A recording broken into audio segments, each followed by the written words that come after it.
Hello and welcome to a nerdy place for nerdy people. I'm Ryan, the pessimist, And I'm Carlos, the optimist. and this is Optimist versus Pessimist, OVP, and we're back, baby. We're back. We're back at her. It's been a while, some might say. We are still alive. Everyone's alive, everyone's healthy, so we're good to go. What do you got? What do you And got? I have nothing just because it's been so long. I've seen so many things. This is gonna have to be two parts because there's just so many things to talk about. But Ooh, catch-up episode. catch up, yes. So I think we have some news actually. I think because we have a very popular segment called what News of the Week.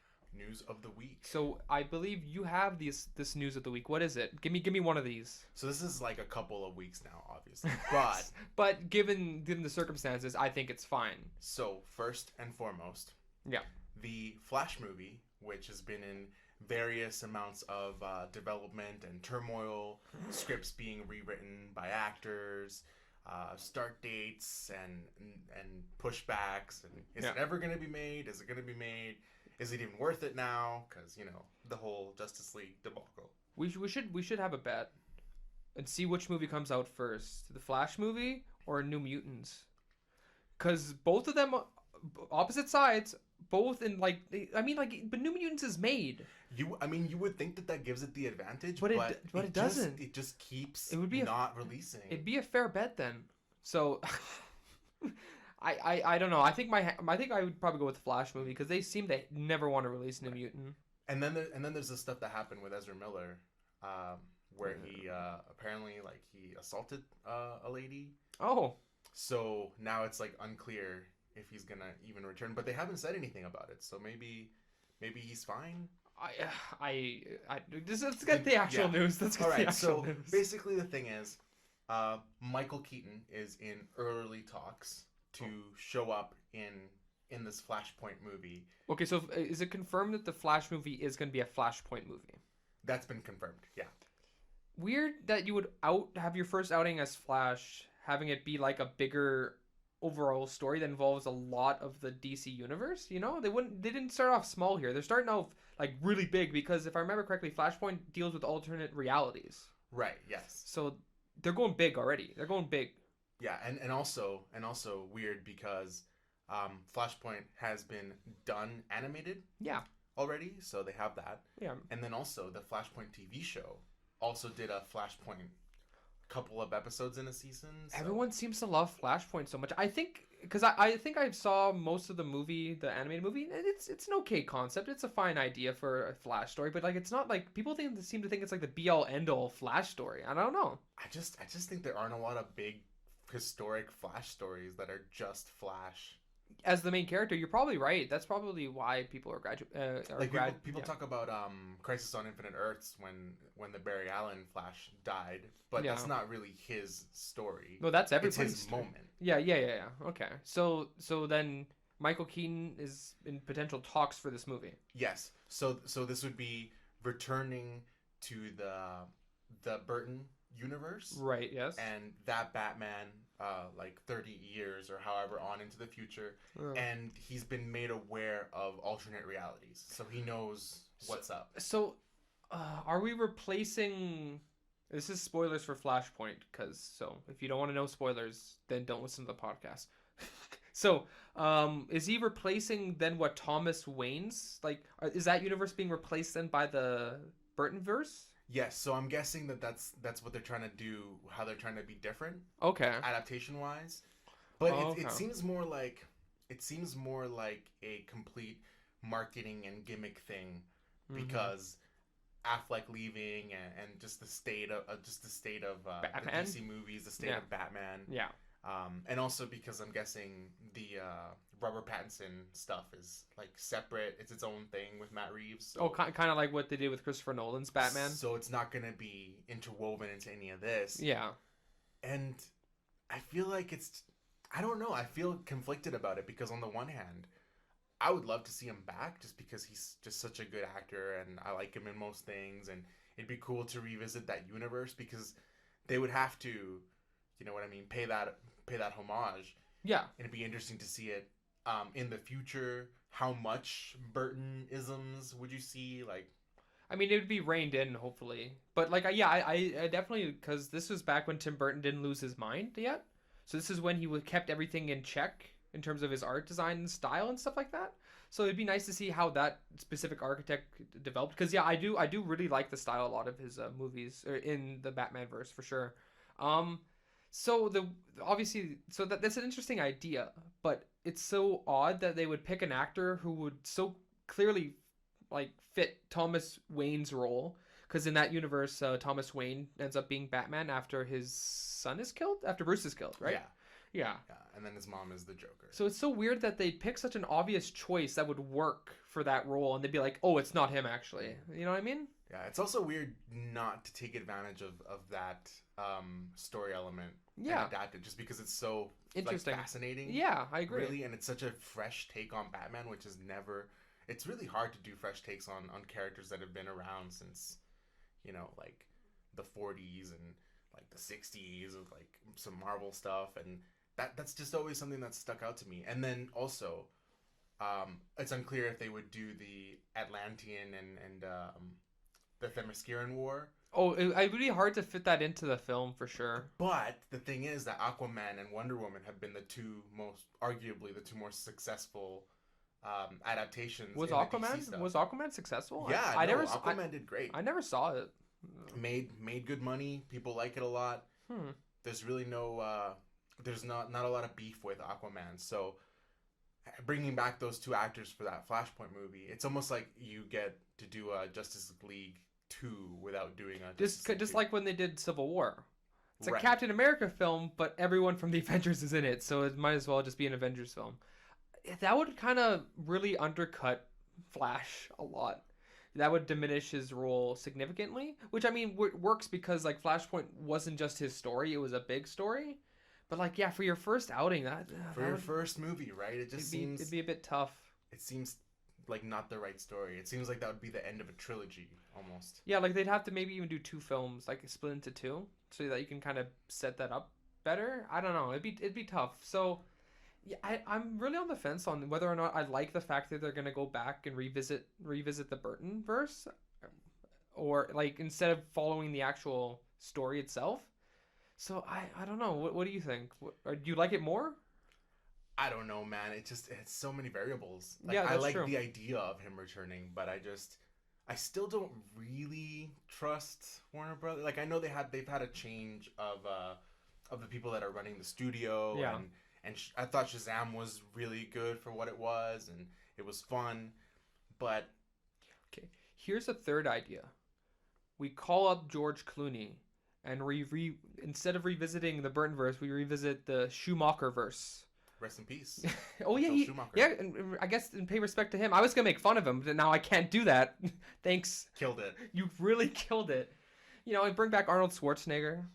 As we need more one-liners about ice and cold stuff. I mean, it's not even a terrible idea. I think that'd be so fun. So out there. just bring back everybody. Just do all the Val Kilmer, whatever. Like his I mean, Batman's when you the do most. alternate universes, though, I think that'd be really fun. Actually, Yeah, that would be interesting. There's no way you get Val Kilmer though. Why not? He's done. Is he was old? Done. No. I mean, like he hates Oh, really? Batman. He's not about it. I didn't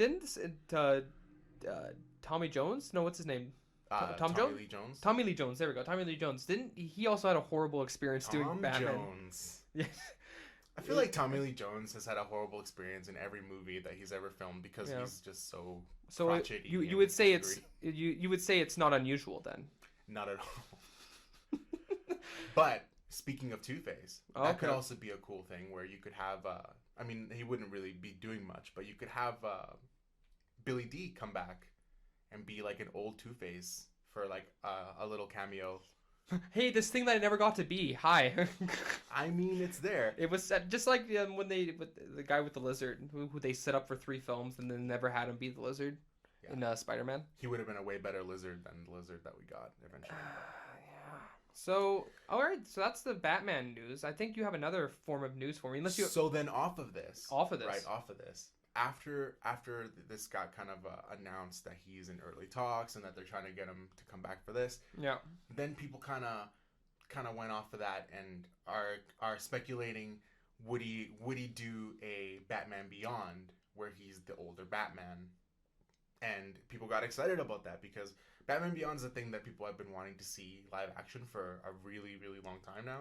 Okay. And also, I think just always the concept of an old Bruce Wayne that's mentoring somebody is always something that like I've always wanted to see, and I feel like generally people have really wanted to see, just because the first time I saw that, it just strikes a chord with you where it feels right, where we're allowing that character to age, which is not something that usually ever happens. True. And it feels like such a natural progression of, okay, this is exactly what Batman would do. Okay. He would mentor. He'd become the Alfred. Yes. Okay. Essentially. So here's my question then for you. Because I wouldn't mind seeing a Batman Beyond movie, but what do? Do you do what the Flashpoint series is doing and go big and just do Return of the Joker? Or do you do a setup movie before that and risk not getting that second movie? Because Return of the Joker is a Batman Beyond movie, which was really good. I don't know if you actually like it. No, I do. I love Return of the Joker. So like, and it would work if you did that as the movie, but it would be very bold to kind of do that way. Right, but then again, I feel like a studio would totally do Revenge of the Joker right away. Is it Revenge of the Joker? I thought No, it was it's Return. Okay, I thought. Return, okay, Revenge. George Lucas. I feel like they would do it right away because then you can have Joker in there, which is, hugely marketable, and Yeah, you can have him be the mentor and then have the whole passing of the torch when he dies. Spoilers. Right. And unlike Flashpoint, even though it is just like it is a big storyline, it's also a storyline that I feel like you could more easily do into one movie. I think so too. It's because not, people know the Joker, right? Yeah, and so. it's if you think about it, it's a much smaller story than Flashpoint, which is like the whole universe, like the whole planet's at war, pretty much. Yeah. So like, yeah, it's a much smaller story, so you could definitely do it. It'd be pretty. I don't know. Like that seems to be the way that I would go about it, but that might be just too heavy, too much, too quick. And to be honest, I'd rather see a Batman Beyond movie than I want to see a Flashpoint movie. Yeah. But they might screw up his suit though. Like, then that's like the biggest appeal to Batman That's Beyond. the biggest thing. Yeah. But I mean, Iron Man worked. Did so it? Like the movies? Oh yeah, they work. But... I was talking about like the suit itself and how it looks, and yeah. So I mean, it's just basically another take on a futuristic kind of suit where he's flying, and it's got like enhancement powers. So it can't be that hard, can it? That's for them to ruin. Don't worry, they'll find a way. Oh no, maybe I don't want to see Batman Beyond. All right, so I think there was another bit of news that's not Batman related, Right? but kind of because Harley Quinn. So what's going on here? Okay, so Margot Robbie. I know her. Robbie, I don't know. Oh, I don't know either. So she's like the new hotness in terms of actresses. She's big pimpin'. Yes. She's doing all the movies. She's producing. It's great. Everything's great. Yeah. So apparently there's going to be a Pirates movie with her. A movie in the Pirates of the Caribbean universe. Yeah. Separate from an already announced reboot of Pirates. Ah. Weird. Why? But another thing that I think you're missing here is that the screenwriter for Birds of Prey is also involved in writing it. Okay, well then I don't want to. You didn't. Okay, I don't want it. I didn't want to in the first place. This is a franchise that's been dead since the third movie. Some people say the first. Some people say that the only first one is good. I can debate 2, and then 3 is just a personal preference that I like that movie. But like, yeah, so it's been at least dead for about 3 movies because they made 3 since the initial trilogy, right? Yes. So it's dead. There's no really bringing it back. Even the reboot's a bad idea because it's weird to say this because like Johnny Depp's not involved. Like obviously that's a good thing because everyone's sick and tired of his gimmick, but that's what worked in the first place. Without Johnny Depp in that first movie, it'd probably still be a pretty good movie, but I think he's the one that puts it over the top and makes it a great movie. He's definitely the most enjoyable, most like he captures compelling. He captures the pirate aspect a lot. That's what I don't understand. Why a reboot? Because who are you gonna get to do that kind of thing? And are you gonna try to make a character that tries to capture that again. You wouldn't want to, because then you just you fall in the same trap hole there, where it's like, okay, or pitfall I should say, where it just, okay, now we get sick and tired of this guy after 2 movies or something like that. So, And also, again, it was diminishing returns for Pirates. Like, yeah, it stopped making as much money every day. It still made a lot of money each movie, though, but yeah. but why would you reboot something? And soon, right? When did the last Pirates movie come out? It all just blends together. Yeah, it's a bad idea. It doesn't help the fact that the Birds of Prey writer is involved. Read an article where someone was saying that the Birds of Prey movie was actually not too bad, so they were kind of happy about this. Ridiculous. I don't know who I don't know whoever said that. I don't know what they're doing with Pirates of the Caribbean. It's been dead for a while. Leave it alone. Margot Robbie is not going to fix it, and she should move on to do better things. I feel like she could give me like Keira Knightley vibes though, if she, you know what I mean? Why not bring back Zoe Saldana? She was in the first one. That could work. I mean, yeah. Again, I feel like Margot Robbie should just be rolled into the reboot, if anything. So, and there should only be one movie first. Maybe. I mean, yeah. Don't do two. If you can, that's the first rule. Don't do 2 movies at the same time, especially for a franchise that's dead. Just do one. Pick your poison. And if you're gonna do the reboot, yeah, put her in that one. But are they gonna? Here's the question though, because Birds of Prey is very heavy female lead and stuff like that. Are we gonna have like a very female heavy cast? Do you think? Are we gonna like a whole ship crew of female pirates? Is that where you think we're going with this? Probably, because that seems to be the kind of popular thing to do right now. Ocean's 8. Right. So just to be clear, we don't have an issue with female-led anything. It's just that more times than not, it's a gimmick. And it's been mainly to do that political thing of we're trying to promote girl power and usually the story always suffers to where I would say that actually damages the cause of bringing attention to, you know, to a feminist take on something or to promote more roles for women, and like there's ways that you can do it to where it actually benefits and it actually works. And to that end, we're gonna talk about Harley Quinn, the animated series. Okay, yeah, we're done with Pirates. It's a bad idea. Don't do it. So, Harley Quinn. As some of you may not know, because I didn't know this, because you had to show me this, there is a Harley Quinn TV show. It's an animated show. It's an adult cartoon show, so it's not like your Batman animated series, which can be for adults, but this one it's one of those kind of adult comedy shows. So, that's been released. It has now 2 seasons. We're only be talking about season 1 because I have not seen any of season 2 yet. I'm gonna be watching that soon. We'll get to it. So you'll want to talk about it once you see it. There are things. So okay. So as a quick kind of like synopsis, is essentially it's kind of the Birds of Prey storyline, where it's Harley Quinn is pushing herself away from the Joker and is trying to make it out on her own, and she incorporates her own crew. And she has, and it's kind of like, it basically follows her trying to build up a reputation and join the Legion of Doom and kind of separate herself from the Joker and prove herself, really. And that's the show. In terms of the quality, now, I was very nervous when I first saw the first episode because they really leaned into the fact that they could swear and they could be overtly gory. Right. And their episode 1 heavily relies on that. So then I was nervous for the whole show. I'm like, okay, this whole show is going to be way over the top all the time. It's going to be too much. But no, they really calmed it down after that, and I very much appreciate it. But it is fun seeing, because we haven't seen DC like this.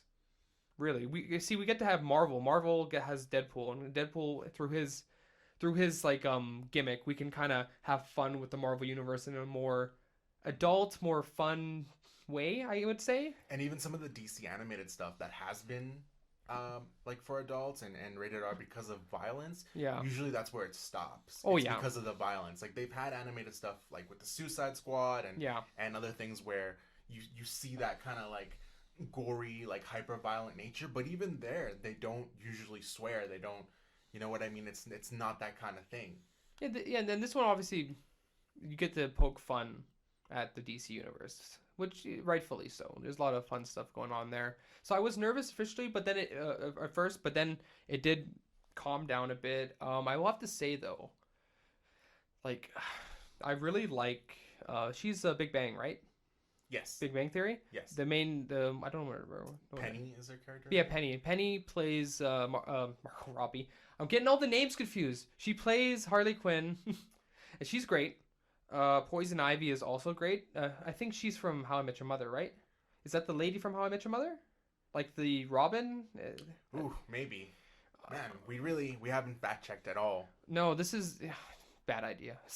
So yeah, those two are very good, and they work very well as a good duo and team. Where the show kind of falters for me a little bit is kind of the interpretations of some of the DC characters. Now, that's very subjective though, so you might be okay with some of these, but I wasn't the biggest fan of some of them. I didn't like that Clayface was kind of demoted from his own villain in his own right to being like a member of her crew. Thought that was kind of a cheap shot. See, we're gonna go classic optimist versus pessimist on this, because even going back to just the over-the-top nature of it, Yeah. I loved it right away. Really? Mainly because maybe I haven't seen it, and I've always kind of wanted to see it. It's one of those things where maybe I didn't even know how much I wanted to see it until I saw it. Seen him as like an actor, or see him portrayed that way? No. Just everything with the show in terms of like the different takes. Okay. And even just seeing, like, especially the villain characters, like, use that language to effect, and the hyper violence together with that. Like, I think Clayface for me has always kind of been a really generic just generic Batman villain. Oh, so yeah, I mean I wouldn't put him in the top 10. He's always just like the giant, monster, and I know the stuff is there, right, with Carl Baslow and the tortured actor and the weird, like, Vanilla Sky face stuff with the ragu, but yeah, and that's always been pretty compelling. But then it always kind of devolves into, oh, he's just a giant monster, he's destroying everything, he's like a hulking beast. Whereas this is clever. Yeah, I mean, Clayface has always been interesting because he's like a mix between Sandman and I'd say Chameleon. Oh, that's pretty good, actually. Yeah, because then you do have your hulking big monster creature, but also he can blend in. He can be anybody, and that I think they've used that well in the past with the Clayface. But I can see your point. I mean, I will have to say though, I do think he's probably the best member of her crew. Everyone else there is kind of meh. They're hit or miss. Right. Didn't like Shark Guy that much. Meh. King Shark. King Shark. Yeah, sure. Dr. Psycho. Dr. Psycho. It's weird how, like, there was no arc for him. It felt like there should have been an arc for him where, like, he became, because the whole idea when they present him in the show is that he's a horrible sexist. But then he willingly works for Harley Quinn, and, like, they keep commenting on it, but I'm like... Well, he has no choice, though, right? Because I mean, he can't. He outs himself. He could just do whatever. He didn't, like, but, like, he doesn't treat Harley in any poor way, I would say, you know what I mean? Like, there doesn't seem like he just seems to be a sexist at one point and then sexist, no longer sexist the next point. It was very inconsistent like that, so I didn't get that. There should have been an arc for him to be more accepting of women, but they didn't do that. I see what you mean. I feel like it's there a little bit, not as much as it should be. Okay. But he does get better throughout the first season. He's still one of the better... A little bit. He's still one of the better minions, but, like, yeah, him, meh. And then... is the landlord part of the gang? Yeah, he's in the crew. He's fun. He's fun. That was a cute idea.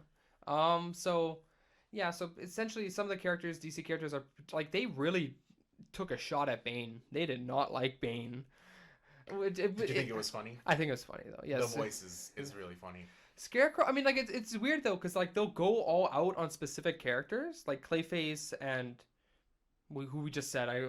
Dr. Psycho? No, we just said his name. Scarecrow and Bane. Like, no, sorry. Oh, I messed this whole thing up. No, like, they go all out for, like, Clayface and Bane, but then with Scarecrow, they're like, he's just the doctor. Like, you know what I mean? Like some characters get like the full treatment. Some of them are like, oh, this is kind of inaccurate. Like, I think they've underutilized Lex Luthor so much. I enjoyed the actor they got because they got the Gustavo Fring from Breaking Bad. Oh, name. Carlo? Carlo? Giancarlo Esposito. Yes, great name. Yes. Great name. Fantastic. They got him and he's great for Lex Luthor, but Perfect. they didn't do anything with it. So it kind of feels like I don't know, they're missing a lot of opportunities here to play with a lot of other DC characters. Right, and just overall too, that continues to where certain characters are exaggerated for the joke, but then other things are taken almost completely seriously. So it's a weird dichotomy there. Yeah. But it didn't really bother me as much. I think it helps to ground the show a little bit, because I feel like if they would have gone all the way with, we're going to do different interpretations and do it more for the comedy with every character, I don't think the show would be as compelling, because the stuff with Harley and Poison Ivy, for example, that's very, they're very real characters. You know what I mean? I can see what you mean by that. Yeah. And they carry the show that way, and it helps in the sense that it makes the over the top stuff more enjoyable, because they interweave it with the character stuff. Like, for example, when Harley is first in Arkham, and there's a point where, you know, she hasn't accepted being there. She's beating up some guards, and her and Ivy are just talking. Yeah. Like, the conversation is real, and it's really fun to watch her beat up the guards in a way to where they incorporate the gymnastics and everything, but it's, again, that scene is about what they're talking about, their character moments. It's not so much about she's beating up the guards. Speaking of Arkham Asylum, do you also miss Calendar Man? Yes. Both of his lines were great. Fantastic. And I'm just glad they found a way to throw him in there at some point. But like, I think I needed more Calendar Man. He should be in more things, just in general. Yeah, but so again, but then it's very tough though, because then then you have this weird dichotomy where it is half these characters are serious, half these characters are over the top. It's like, so that's why it doesn't mesh very well at times. You know, what do you think about? I think it's Alan Tudyk. I hope I pronounced that right. I think he does the voice for the Joker. Now, what do you think about his Joker voice? I think it's fantastic. I couldn't agree more. It's such a, like, it feels like a nice blend of different kind of ideas going on there, and it fits. Like, as soon as I heard it, I'm like, okay, that's the Joker, but that's not Mark Hamill. You know what I mean? Mm-hmm. He's doing his own thing. He's doing his own thing that works very well with the character. Great laugh. Great laugh, yeah. And just great use of that character as well. Yeah. Like, I loved he would just shoot the screen if he didn't like it, or he had a problem with Riddler trying to be like funnier than he was. It was just great. And again, I feel like the overall story is a really good example of still having the kind of like feminist themes, but in a way where it's worked in naturally to the story, where it doesn't hit you over the head with it as much as all these other things have been trying to do. Yeah. And I think it does a service to that kind of movement, to that mentality, to showing that aspect more than anything I had seen before that. And that's one of the things I really, really loved about it, because I usually kind of roll my eyes at any kind of political agenda and a lot of things, because I feel like it's always not just with feminism, but just with any kind of political agenda in these shows and the media. It's always so on the nose, and it always just feels like so preachy. And this felt really, really natural to me, to where, okay, I'm actually seeing the merit. Okay, I can see that. I like the idea of Kite Man. He's so funny. I think as a character, it was good. Okay, maybe I'll step back. I'll step that back a bit. Okay. The problem I felt was that they didn't really develop his relationship with Poison Ivy that much. Like, I never understood what she liked about him, because they never, like, the one scene they saw where they were dating, like, it kind of just cut to them dating, and then her being embarrassed to be with him in public. I'm like, but where's the love there? Where's the relationship? I'm not understanding what you see in him. Like, I needed something more for that relationship to be developed much better. I don't know. It was missing. Right. Well, good news. There's a lot. There's more in the second season for sure. But it's already happened though. Fair enough. Fair enough. They're already in the relationship. Another thing that okay, so the show I like it. It's good, but I think another thing that's kind of to its detriment is that it kind of feels like a lesser Venture Brothers. Now, Venture Brothers is a not as well known cartoon show that kind of pokes fun at the whole And all the tropes of superheroes and the tropes of comics, which this is doing really, really hard for all the DC stuff for sure. It's definitely digging into the history. Yeah. And again, to great effect for the themes because comics are historically very, you know what I mean? Like sexism is there. Okay. It's there in how female characters are treated a lot of the time, and it's not something that you can really deny when you look at the history of the stuff. So Sure.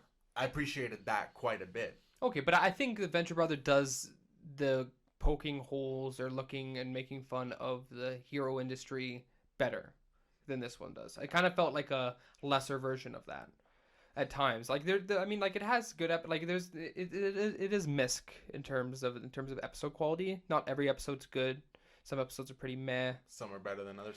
Yeah. Some of the thing about the jokes too is that some land and some don't. It almost feels like, it's because, I don't want to say 50-50, but almost. It's yeah, because the problem is that you have all these different characters who have different kind of comedy styles. So one of them you might be more appealing to you than others. So like there's some like the shark guy.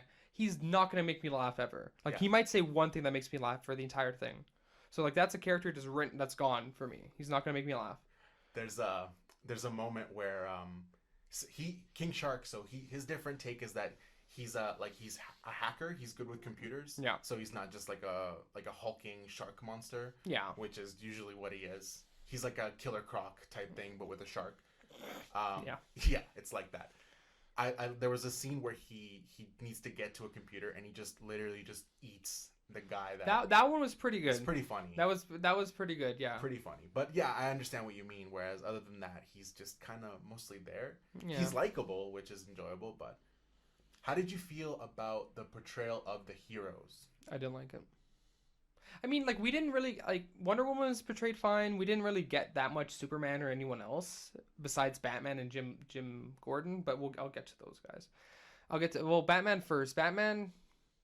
I did like that almost every line he said was like Arkham, like you're going to Arkham. Like I mean that's a cute reference. I would have wished for more from Batman. I really wished for a lot more from Jim Gordon. It was funny the first time, but then they had that whole episode where he bonds with a piece of Clayface. I'm like, this is pushing it too much. James, like I understand it was a dig at him and how miserable he is all the time, but like it didn't work for me. So I feel like the heroes are. It feels like just like with the DC villains, they're hit or miss.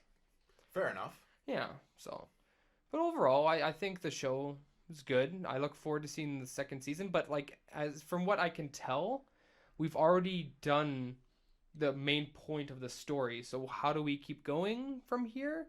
Is very interesting. Right. I mean, I won't spoil it.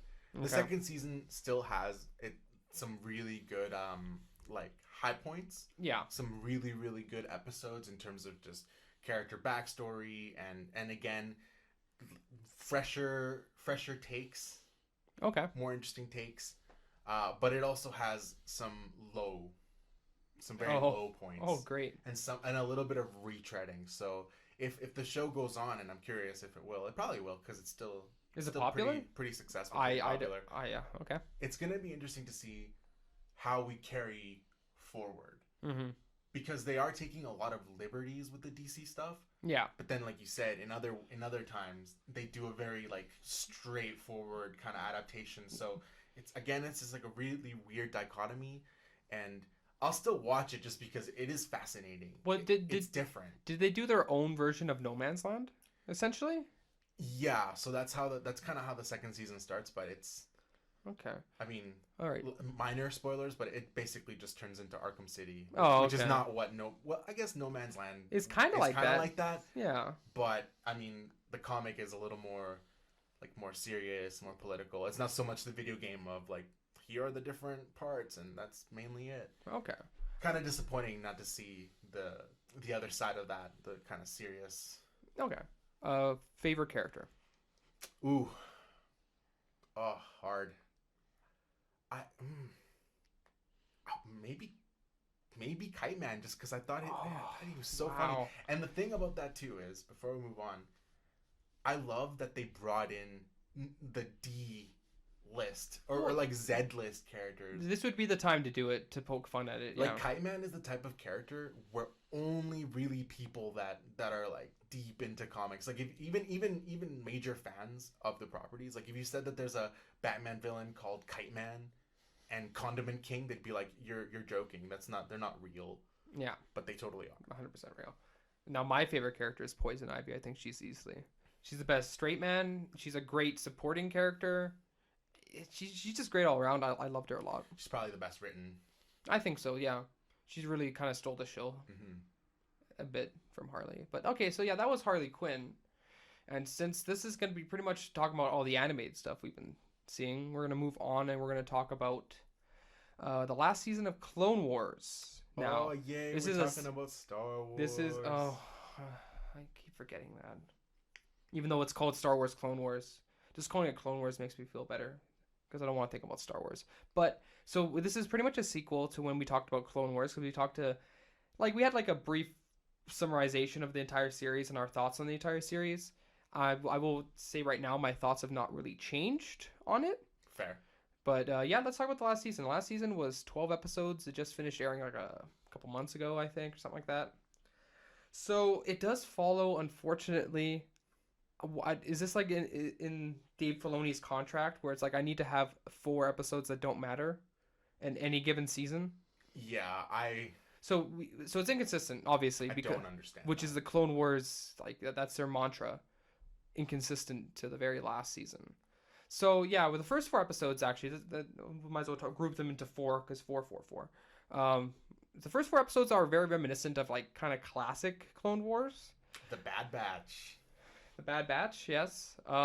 Maybe too long. Again, but then that's also something that Clone Wars is known to do. They can have like 3-part episodes stretch into 4 when we really didn't need 4. So again, classic Clone Wars. Classic Clone Wars, but like it does feel like since we have so little time this season that it's kind of a waste. So it's like, I think it's good as a Clone Wars episode that focuses on specifically the clones more so than the Jedi. Good. Misplaced. Very likely. If they could have somehow found a way to shoehorn this into last season, it would have been pretty good. Right. I would have liked that more. Just because I was led to believe, just by kind of the idea, like the whole hype around this coming back, that we would be focusing a lot of Revenge of the Sith stuff that would be developed. Yeah. I think most of the fandom also thought, felt that. Yeah. But I've heard nothing but praise for the season, but I'm just disappointed overall. But like, yeah, so we had the first 4 episodes, Bad Batch. Good. Classic Clone Wars. And then we have 4 whatever episodes with Ahsoka Tano where she's helping these people from the underground city. Oh, so many things. Okay. So 1313, right? Yeah. We talked about this way back in our Star Wars video games episode. Yeah. That was going to be the thing where the lower levels of Coruscant, as you get lower, because it's a giant city planet and everything gets built up. So as you get lower, everything gets rougher, harder, more sketchy, and even in Legends continuity, there's even like really weird creatures like in the Undercity, because no one goes down there because everything is at a certain level. That's where everything is. Yeah, which is a cool concept for a giant. It's good use of a giant city planet that's just continuously built up. Very, very disappointing to even just throw that in there because it was just lip service, I feel like.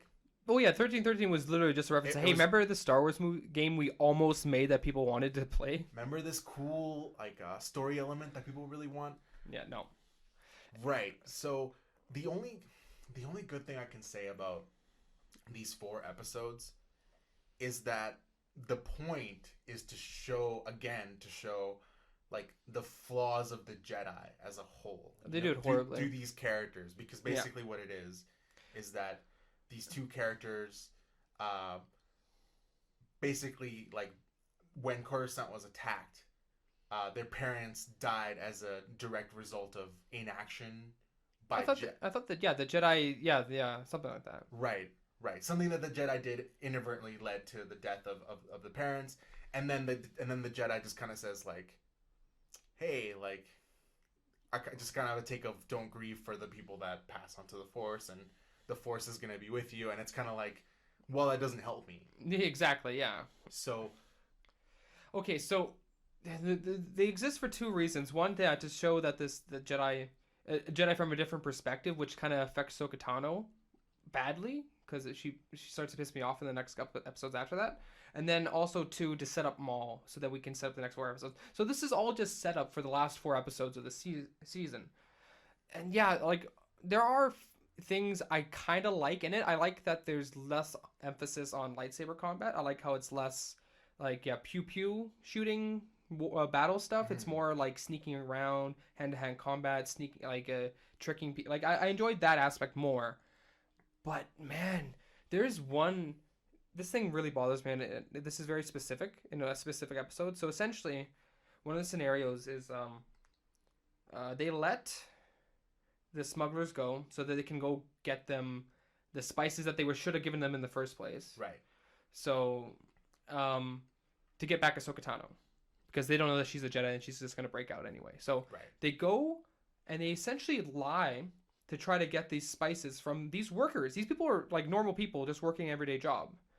And they're trying to lie to get it. And then they call the manager, who then confronts them, rightfully so, that, hey, this isn't for you. You're lying. You're lying. You're taking this. They hit him first. And then we have a fight scene where she ends up murdering this guy who was just doing his job. And I think the show portrays them as the good people in this situation, them as the heroes. as the heroes. But what they did was horribly immoral that I didn't back them anymore. I was so angry about that. It was ridiculous. Also, the fact that the lady thought that it was a good idea when these people were fighting about whether or not they should give the spice or not, she just dumped the spice and then ruined everyone's situation. Like, yeah, like which just conflicted with me because to that point they were showing her, even though she's young, I didn't know she's how very competent. Yeah, They show her as competent. You know what I mean? She's building her own ship. She's surviving in the lower levels. You know what I mean? Her sister, which is her only family member, is like kind of helping her, but just kind of more just being sketchy. So like causing more problems. And she seems to get it right away. The younger sister seems to get it right away. Yeah. That this isn't the way that's gonna help us. You know what I mean? So to show her be so competent to a point, and then just to have her like, oh well, she freaked out in the moment because they were fighting and she dumped the spices. Like, she wouldn't do that. She would know that's not gonna help anything. Yeah, that character was just wholly inconsistent too, because when they go to the planet initially, she keeps like talking. It's like, oh yeah, I'm a great, like how old are you? It's so inconsistent because you're talking like you're an 8-year-old, but then you have this kind of maturity given your backstory, but then you don't follow through on. Yeah, it's very frustrating. It's not even just that the episodes are kind of lackluster themselves, but like the characterization is extremely frustrating. One thing that really frustrated me is that through the course of the 4 episodes, they get captured and released like multiple times. Yeah. And we only needed one. Yeah. We only needed one because then it's like, oh, we're retreading water. And again, that feeling of this is the last season of Clone Wars. This was supposed to be filling in the gaps that we didn't get to see, and there was supposed to be like a bigger story that they really wanted to finish and that they really wanted to show. Yeah. This couldn't have been it. You know what I mean? Like, this is like early Clone Wars. This is like Jar Jar episodes, Clone Wars. Pretty much, yeah. But then again, like you say that they had this big plan, and then you watch the last 4 episodes, and was that their big plan? Because it really wasn't there. So the last 4 episodes are pretty much Maul episodes, which is not something you'd think that the show would conclude on, since he was a villain introduced at season 4 or 3. So right. So like, I don't know. Like, okay, so first, what angered me after getting to the 4, after seeing the whole season, is that we kind of forget about every single Jedi that was ever part of the Clone Wars show. Like, even Obi-Wan. Obi-Wan has no play in this whatsoever. He has that one scene. He has an interaction, is what he has. He has a couple interactions. They retcon that he knew about Anakin and Padme, which kind of conflicts with Revenge of the Sith a little bit, because no, I think he knew, didn't he? I guess you could imply that he did know, but I thought he did. I always kind of felt that like that moment where he confronts Padme and he says Anakin's the father. Like I always kind of felt that maybe that was when he was like first cluing in, but it makes sense. It makes sense that he knew because Obi-Wan is smart and Yeah. Anakin sucks at everything, so he wouldn't be able to hide that. Yeah, and like there was a lot of things I was expecting to be in the season one. Getting more stuff with the Jedi, you know, kind of seeing like how they all got to the places where they are into Revenge of the Sith. Maybe seeing stuff that wasn't in Revenge of the Sith that happened at the same time from like certain clone troopers' perspectives. That would have been very interesting. I was hoping to see that too. I was hoping to see more justification for why Anakin would do what he does, but there isn't. He literally has a conversation with Ahsoka Tano. It's like, oh, I gotta go, bye, and then he does all the stuff for Revenge of the Sith. I'm like, where was the build up here? Where was the they needed? This was the season to do it. Right, This was a missed opportunity to justify, to retcon to a certain extent, because obviously watching Revenge of the Sith, there's no justification for why he just turns on a dime, other than not being Jedi Master. Like, it doesn't make sense. We needed something else. We needed another good thing they could have done is focus on Sidious. Maybe seeing him setting up all the traps and him like talking to Vice Chancellor Masamita or talking to like people and setting up things. Let me just pick up that name that you just dropped right there. Vice Chancellor Masamita. Okay, so there's a bigger conversation here. Yeah. Right. So obviously, this last season of Clone Wars has been affected by a lot of things. I feel obviously we can never know because I'm not Dave Filoni. I wasn't there. Not part of the production. But initially, when it got canceled, a lot of the storylines that were gonna be in the last season of Clone Wars were turned into other things. So famously, the Son of Dathomir comic. Which that was going to be an arc in the Clone Wars, right? That was going to be the follow up after Sidious captures Maul and says, "I got further plans for you." Yeah. And then also there was going to be a whole other story arc with Ventress, which got turned into the Dark Disciple book, where basically she's doing a bounty hunter thing. She meets up with Quinlan Vos, who was sent by the Jedi to assassinate Dooku. And then they fall in love, and there's like a whole story there. Whatever, yeah. Dark Disciple's a good book, so okay. It would have been a really cool arc of the Clone Wars. And then there's also previs stuff, like a lot of that's leaked out, where we had episodes where Anakin and Obi-Wan go to Utapau, actually back to Utapau, and they're trying to stop the Confederacy from getting their hands on a giant kyber crystal. Obviously tying back to the Death Star because we know now that it's powered by a giant crystal. So we never got that stuff. You know what I mean? So obviously somewhere along the way, the story changed. I feel like the original. Maybe. This is not the original plan. This is very much like taking into account how things have evolved, especially in terms of Ahsoka, because we were having this conversation. Is Ahsoka the main character of the Clone Wars? I've seen it argued yes, and I can see that side of the argument because she was kind of the new character introduced in the Clone Wars movie.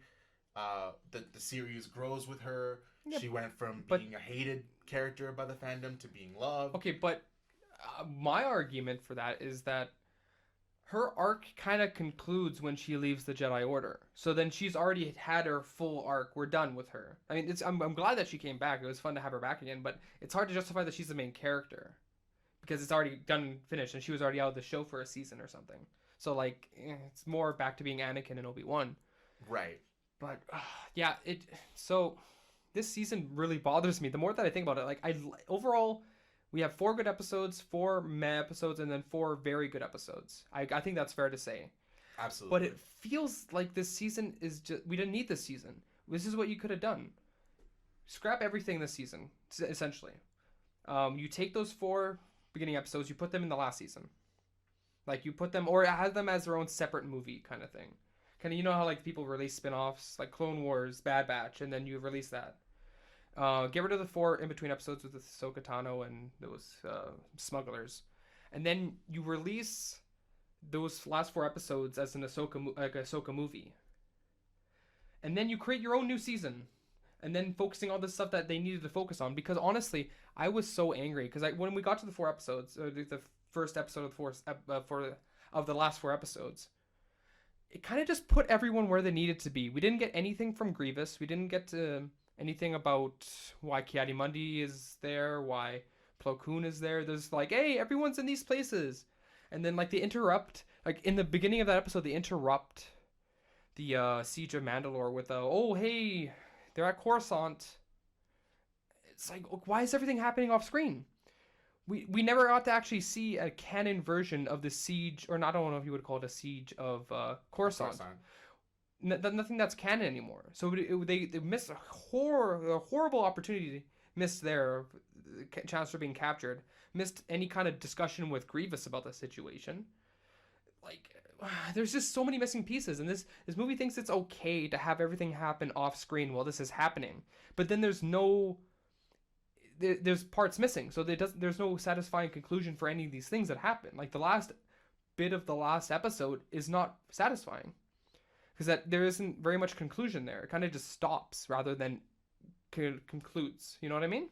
Yeah, absolutely. And it's so hard because again, those last 4 episodes are really, really good, and it works as like its own little movie, like you said, right? Yeah. Like, so I'm glad we got it, but again, there's a bigger conversation here to where that's ultimately always going to be the problem with Star Wars, is that people will always have ideas as to what it should be and the things that they want to see, and I think as fans, like, there's no way we can help that. You know what I mean? Happened with the prequels. Like, people wanted to see a certain, they wanted to see Anakin at a certain age. They wanted to see certain parts of his journey. And then, why did we start with him at this age? It's like, and then with the sequel trilogy, people wanted to see like a retelling of the legend stuff maybe, or like a Luke that was really powerful and a Luke that was building the Jedi Order. So it always is going to come down to that. But then again, I really wish that there was some way for this to not have been affected by how things have gone. You know what I mean? I feel like the culture impacted what this was going to be. Okay. And ultimately, it suffers for that. Like, it doesn't feel like a grand conclusion to the Clone Wars. It was really fun to watch it again, and it did bring me back. Like, it reminded me of, like, growing up with the Clone Wars, and it kind of brought that spark back of like, okay, this is really good Star Wars, especially in light of, again, feeling like the sequels just didn't, right? But it could be great. It could be amazing. It could be more, and it could have done what most of the series does, like you say, in the retcons and in the filling. Like, it really helps to elaborate on the prequels and almost make them more enjoyable now, coming back with all that knowledge. I don't think this season really did that. No. Like the other Clone Wars seasons did? No, it didn't. It's so weird to end the whole series, the whole Clone Wars, on a very secluded, a very independent story involving Ahsoka Tano and Rex. Is it Rex? Yes. Commander Rex? It's so weird to end it on that, because it doesn't make sense from a narrative perspective. If this is the conclusion of the entire series, you don't conclude one person's storyline, you conclude the entirety of it. Because it's weird, because they kind of pick and choose what scenes to readapt. They readapt the council members talking. If he does not leave after the capture of Grievous, then he should be removed from office. Yeah, that was really cool to see. I wish they would have done more of that. That's what I'm saying. Like, it's weird that they pick and choose that, instead of like finding ways to incorporate all this stuff into that stuff. Again, there's so many things we could have cut to. Coruscant, General Grievous, the plans of Sidious, any other Jedi. It's weird because the other seasons didn't have any problems, because like Plo Koon has been a series favorite for a lot of people. Right, yeah. Nothing this season. Nothing. Yeah, and it would have been really cool, because the biggest thing about the Clone Wars is elaborating on the battles. So it would have been cool to show the battles where the Jedi eventually die, but like show the whole battle. Yeah, kind of get us in there. Like, okay, Plo Koon, especially Plo Koon, like flying in Starfighter. Like, yeah, what was that? Like, how many guys did he take out before that happened? Like, how did he get himself there? Kiadi Mundi on the bridge in Maigito. Ooh, nice pull. Well, it's because I play Battlefront. That's a place. But yeah, like, there's so many things that we're missing here that they just don't fill us in on, and it's such a wasted opportunity. Because I want to love this last 4 episodes, but just because of how disconnected they are, I'm having a tough time doing it. Right. I like Ahsoka Tano. I don't like that she beat Maul. That I will never forgive them for because it's ridiculous. Yeah. Like, Well, Maul's a jobber now. Just yeah, in general. that's true. He got turned into a jobber. Essentially, what a jobber is they're pretty much like a pedestal, not a pedestal. They're like a step that shows that other people are making progress and that are right. So like they're there to be beaten by other people to make the other person look good. Yeah, or exactly. go over in wrestling terms. And it doesn't work. So also, I guess we can talk about how Ahsoka Tano made me mad that in the last 4 episodes. Essentially, she gets mad because essentially what happens is she gets approached by, they're not Death Watch anymore. They're just like free Mandalorian, like they're like a rebellious group of the Mandalorians. Yes. Bo-Katan. Bo-Katan, yeah. She gets approached by her and they want to set up a siege to capture Maul and restore order. Again, wrong because he's the rightful ruler of Mandalore. Because he won by combat. Because she is 100% in the wrong here in terms of legally and stuff like that. She's 100% wrong, whatever. So they asked the Jedi Council, or they asked the Obi-Wan and Anakin, who are going to talk to the council to kind of get help for this, support. And it gets interrupted because of the Siege of Coruscant. It's called the Siege of Coruscant. And she gets mad. She's like, oh, just because of these political reasons, you're going to not help the Mandalorians? Lady, they take the Chancellor. They're the he's the leader of your entire government. Also, home base for your entire, like for the Jedi Order and everything. They're attacking it.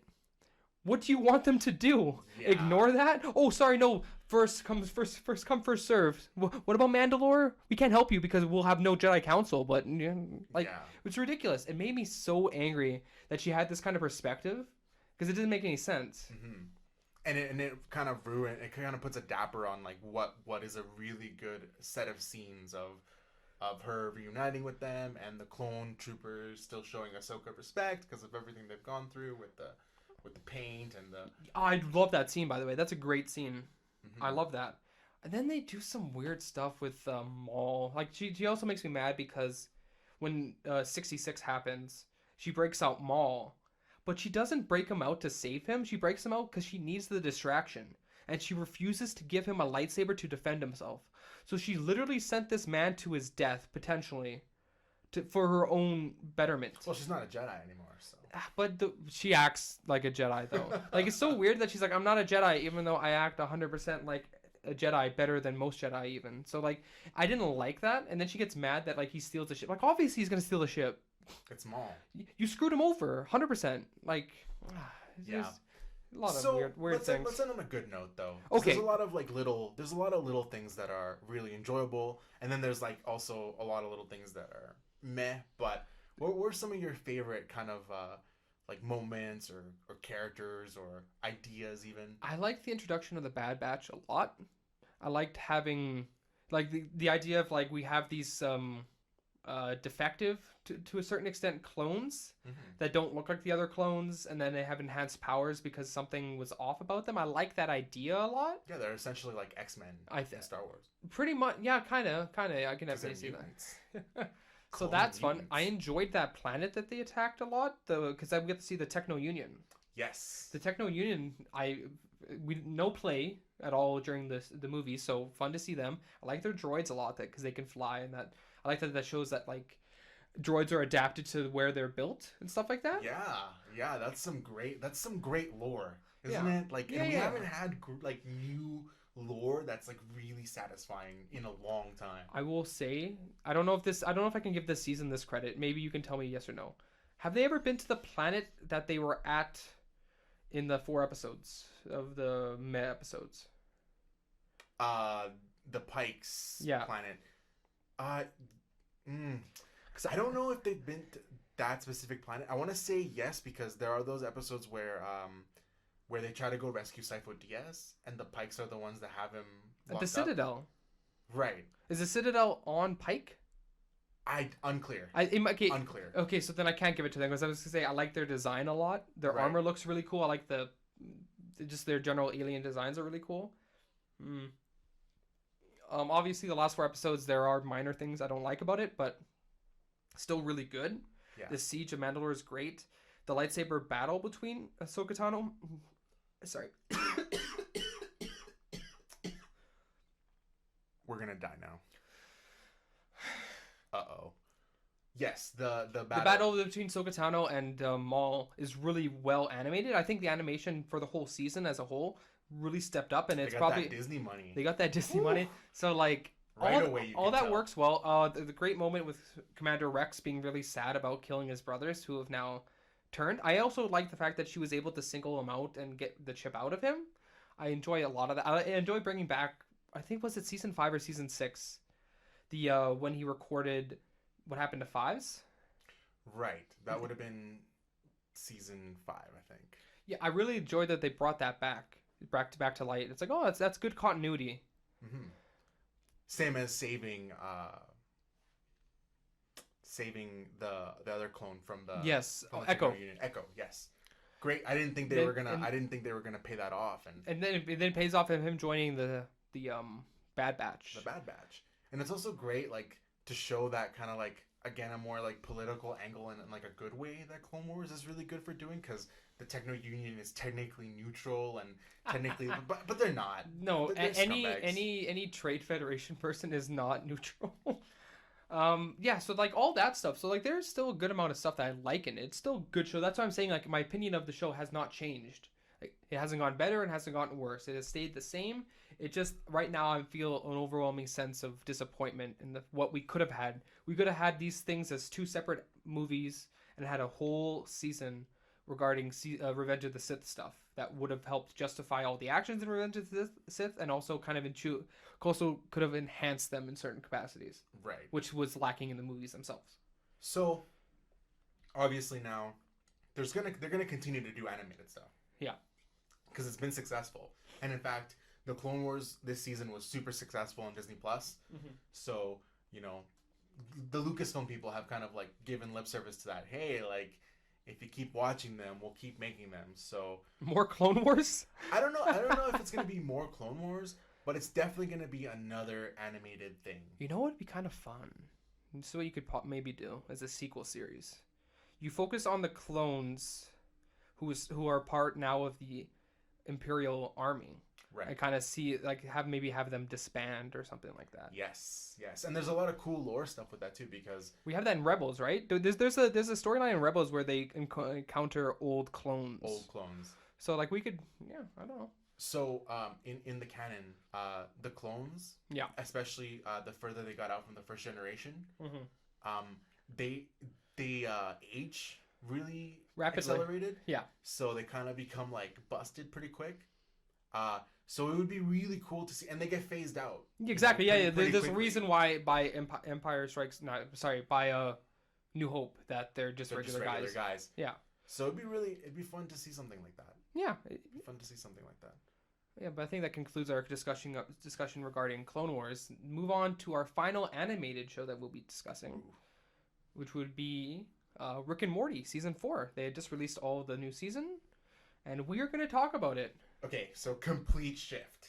Whew. Complete shift. Yeah, no, we're not. I mean, the other thing was also complete shift. So,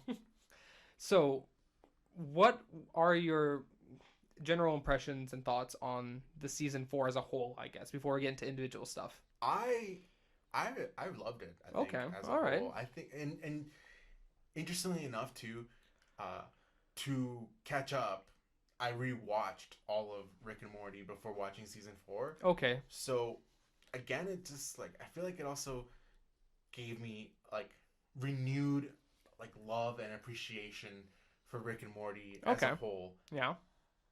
It's obviously not perfect, Okay.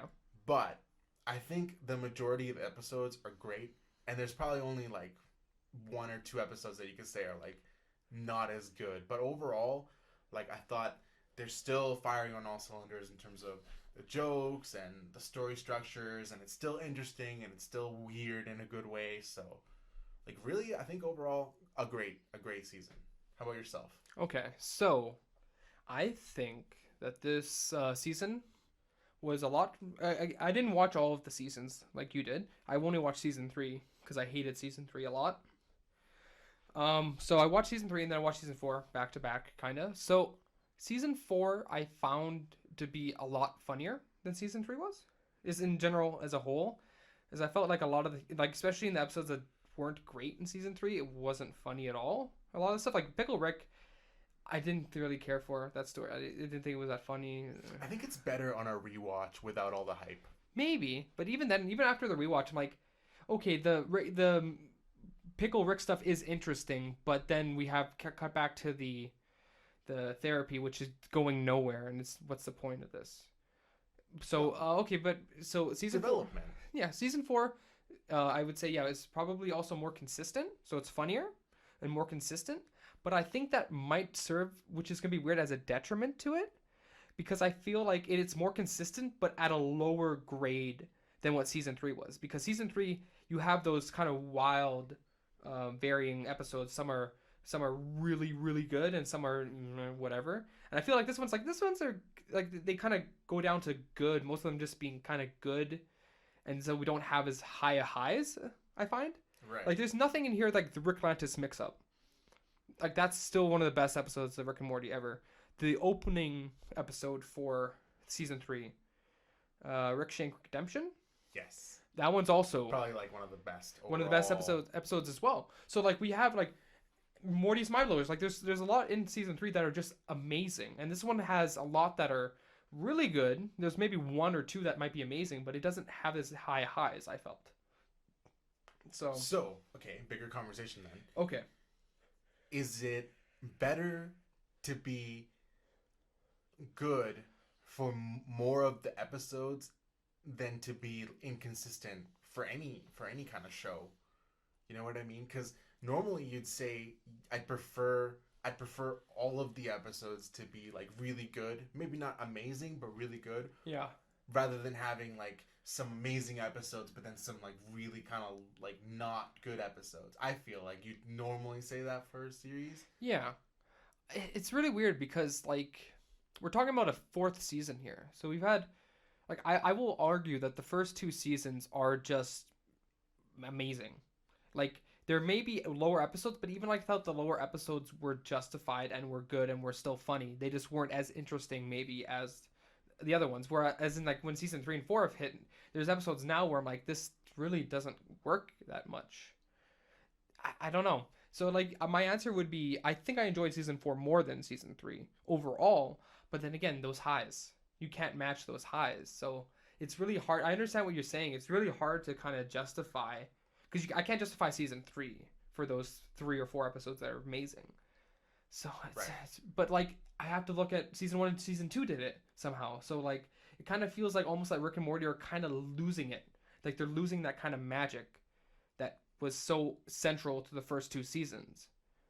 Maybe because of the time difference, because it took them a long time to write season 3, and then so like that long time would have given them too much to kind of like to vary from what they like their normal routine, and then between season 3 and season 4 there wasn't that much time, and therefore made them have to come up with things quickly.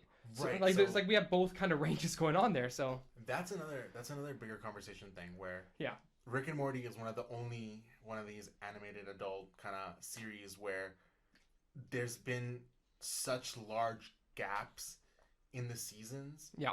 Which has obviously given them like more time to like write and flesh it out. And also it's helped to build up hype every single time. Too much hype though. I think between season 2 and season 3 there was too much hype that there was not much that it hurt the series. That hurt the season, or at least it hurt that season a lot. Right. So then do you think that it's better to have these things come out, yearly?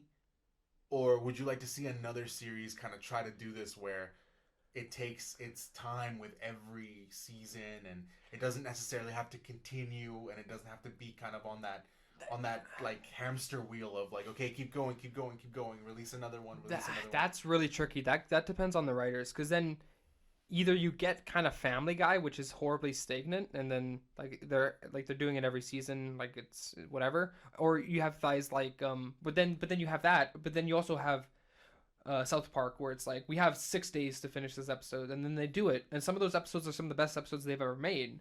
So it's like it depends on how the writers work.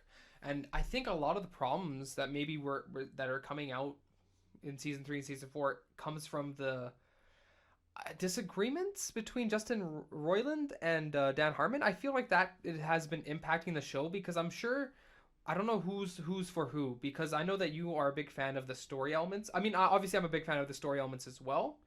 For what I mean by that is like the kind of the overarching plot, which has been brought up here and there in multiple Right. episodes. Like I feel like there's a disagreement on that, and that's kind of holding everything back a bit to a certain extent. Right. So then, obviously, I would rather see the show be geared more towards the overall story and kind of not lose, but lessen the amount of kind of random episodes. Because usually I feel like it's like one or two episodes each season at most that push the further story. Yeah, You know what I but mean? we didn't really even get. I mean, we got a continuation of a story that we didn't think we'd actually get a continuation to in the last episode with finding out whether or not that's his daughter or not. So like we're getting continuations, just And kind of again, that's probably the best episode. that season. Ooh, we'll have to. I was gonna. For me, just because I want to know where the story's gonna go, man. Like everything with the Citadel and with the evil Morty and the larger government stuff that got resolved in the first episode of season 3 pretty quickly. But I love all that stuff, man. Yeah. I want more because I feel like the story is so good, in that way. Yeah. Where like when this series is over, Yeah. I'm sure there's gonna be like a super cut of just the storyline Ooh, that would be interesting. kind of episodes. Yeah. You know what I mean? To where Yeah. just give me the meat. Here's another I thing. want it. Here's another thing I think season 4 is missing a bit that season 3 had a lot more of. Another thing that made Rick and Morty season 1 and 2 really stand out from other cartoon shows, other than the style of comedy and how it's delivered, is the darker moments, is the emotional impact a lot of these episodes have. There's a lot of great moments in the first couple seasons, and season 3, I will say, there's a lot of great emotional moments in those seasons. Probably the best is Rick Potion number 9. Is it an emotional scene? I mean, I would say In terms of like emotional impact and shock, I think my favorite emotional moments actually in I can't remember what the first interdimensional cable episode's called. Rick's Minutes. Rick's Minutes. Rick's Minutes has my favorite speech by Morty. The one that ends with, um, no one lives on purpose. Everybody dies. Come watch TV. I think that speech was great. It was one of my favorite speeches in all of Rick and Morty. But like those seasons had that. This season didn't. It had maybe two moments that were semi-emotional, but it kind of seems like we're more on the comedy side. We're focusing. We pulled back from like the nihilism and Yeah, a bit. the truth about life and Yeah, but there are a couple moments in season 4. Obviously, there's the toilet episode, like the ending of the toilet episode has that, and then the ending of the last episode kind of has an emotional thing to it. But like those are the only two real moments, and it's like losing its identity a bit by not having more of that in there, kind of just sprinkled in, which is what Rick and Morty generally did. right. So, Okay, so I have to ask you, okay, sure. what are your thoughts on the train episode? Because that seems to be like the biggest kind of sticking point for people. Okay, Story train. in concept, liked it. In execution, very poor, very poorly thought out. All of it, or just kind of like the ending stuff with No, the I conductor? think it's tough to say because I'm looking at it as a whole. As a whole, I didn't like it as much. I think it tried too many things at once. The idea of being on a train and them traveling different compartments through different literary devices and stuff like that was a very fun idea. But then, yeah, I think it gets bogged down really at the end there a lot with all that extra. Like, here's what could happen. This is what people want. And, like, it was too meta. That episode was too meta. Trying too hard and was way too meta for it to actually work. They needed to kind of rein it down a bit and just have the train concept. With the revelation that it's like a toy is also kind of odd.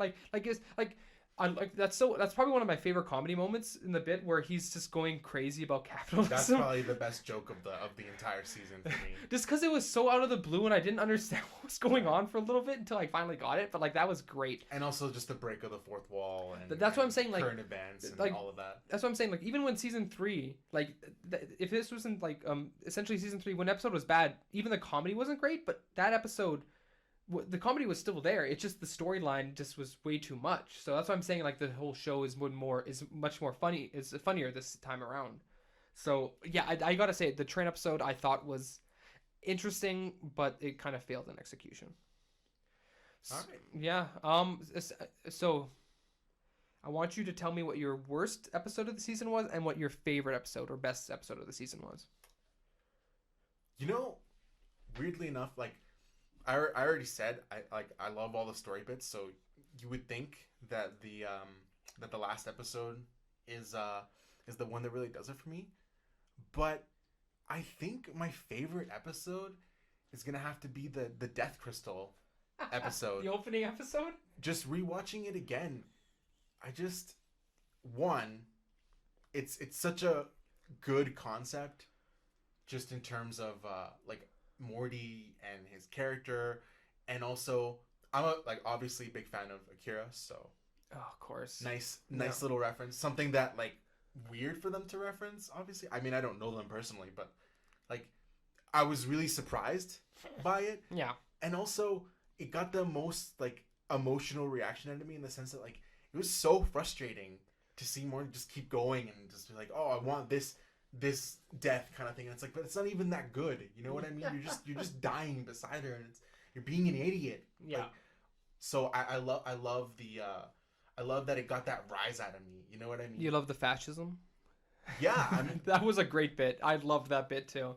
I loved the Rick kind of force ghost with the Hey. AI. Oh, not saving your grandpa has got to go. It's great. Yeah. Because that's all I had. Yeah, that's great. Okay. Worst episode? Yeah. I think that's a very easy pick, but Yeah, you might I have a mean- different one. I mean, yeah, the train episode probably Wow. for sure. Just because, like you say, like it went, you know, kind of jumped the shark like a little bit, and like I like deconstruction usually, but maybe it went too far in the one It direction. deconstructed way too much. And then also just the I don't want to say the throwing away of storylines, but The lip service? the lip service, and then also just kind of showing like the alternate futures kind of makes me worry that like, oh, are we not gonna I get think that's any what of we, that stuff that's now? what we Like, thought though. But then the last episode does kind of deal with a storyline we didn't think would be dealt with. Sure, but But yeah, no, I was definitely with you after I saw that. I'm like, oh no, they found a way to get rid of that, so they don't have to do it. Okay, interesting. So we have different for both actually. So my best episode I think is a Vat of Acid episode, which is called the Vat of Acid episode. I think I like it so much just because one, it feels like kind of classic Rick and Morty, and I like the twist a lot in that episode. I'm not gonna spoil it, but there's a twist in that episode, and it's great. And it kind of reminded me of like kind of Samurai Jack in terms of approaching storytelling, which it also kind of Good did. pull. Thank you. Which it kind of also did for the Snake episode, where like we have like a whole 5-minute sequence in the Vat of Acid episode. There's no dialogue. It's told through animation and it's told through music, and it's such a well executed scene that it works so well. And I think that episode is hilarious. Yeah, that is easily my favorite one because it had the dark. It wasn't maybe as emotional, but it had the dark Rick and Morty to it. You know, like the darkness that the show likes to emphasize a lot. It had that in there, and I love that. My worst episode, I would have to say, is probably, I think it's called Claw and Order. It's the dragon episode. Oh right. Oh. So the okay. So again, funny episode. I like the idea, but I think it tried too many different things because I think we could have one. We could have an episode with a dragon, or two. We can have an episode where like Rick has to go to like a magic-filled universe that he has no power in, and then kind of deal with him having to like rely on Morty and stuff like that, and that like have that change in dynamic. But not both. But not both, because it didn't work well. And then Summer's kind of just there, whatever. Like it kind of felt like we kept jumping back and forth, and I didn't care for it. Like I enjoyed this like the heist episode where like the heist episode. The whole point is to ruin heists. The idea of heists, and this one I felt was to ruin the idea of dragons. And I thought that was a good idea to. Or like D&D in general, like that whole yeah. Another power fantasy. another thing that's great about that episode is the cat. I really enjoyed that storyline. I really enjoy how that storyline concludes as well. So like, but like still, yeah, the whole episode it didn't mesh that well. I felt like we had 2 or 3 different ideas that would have worked separately, that were all jumbled into one, and I didn't think that was executed well. So, But yeah, then I'd probably say the train episode after that wasn't as good. The one with the face huggers was also lower end as well. Yeah, I don't know. I weirdly like that episode. The One, face huggers. one, just the joke of them keeping the face huggers on with the tape, like just some of the little jokes that really get you. Like Yeah, like overall. the 9/11 Yeah, joke. I mean, I love that. it's been long enough. It's been long enough. It's been long Also, enough. they Pearl Harbored. The fact that they acknowledged it and they were like, "No, we're not going to do this." Right. That was hilarious. And for your point on Summer in that other episode, Yeah, I feel like this was like probably the best use of Summer that we've had this season. in a while, even maybe. Yeah, Like it really is inconsistent with how it uses the supporting characters going forward. generally Jerry is the only one that is consistently used Yeah, well. I mean, he's Like, probably the funniest. He's probably the best supporting character. But like, I felt like it feels weird because like they've done Summer well in the past. They had what Wicked Next Way Comes, the one where she works for the devil. right. That's a great episode. That's probably her best. That's episode. probably her best Summer episode. Like they can do her well. Beth has finally gotten a chance to be really good. You know what? I think ABC's of Beth isn't too bad. I don't know. People Fair. seem to not like that episode a lot. I enjoyed it. But now with the last episode, we actually get to have a cool Beth. And I think that the cool Beth will now, like, if we have her as a side character, that Beth will now work. We have another side character to use that will be efficient because she was great in that episode. So like, yeah, it feels like Jerry is the one that they kind of rely on the most. I don't know. Okay, so where do we go from here? How many more seasons do you think Rick and Morty should go? Do you think they should try to go until they don't want to anymore? Oh, Do you think it should go maybe just one more season and keep it short and sweet, so we don't get that like kind of like long running? Because most of these shows, when they go long enough, they start to fall into the mediocrity. That's really again that's dependent on the writers because again, South Park made it to 15th season. Something like Futurama made it to about 5 seasons, I'd say. Again, this isn't to say that those next seasons are bad for Futurama. This is that they become much more inconsistent. So, yeah, you have Family Guy, who's maybe 8 seasons. BoJack, which stopped at 6, I think. Which is Yes. I love that BoJack just stopped. I love that it ended. I think what we would need, I think we could. This isn't like a definitive answer, but we could do 3 more seasons. One, another just kind of regular season. 2, being kind of a setup season in terms of like the grander story stuff.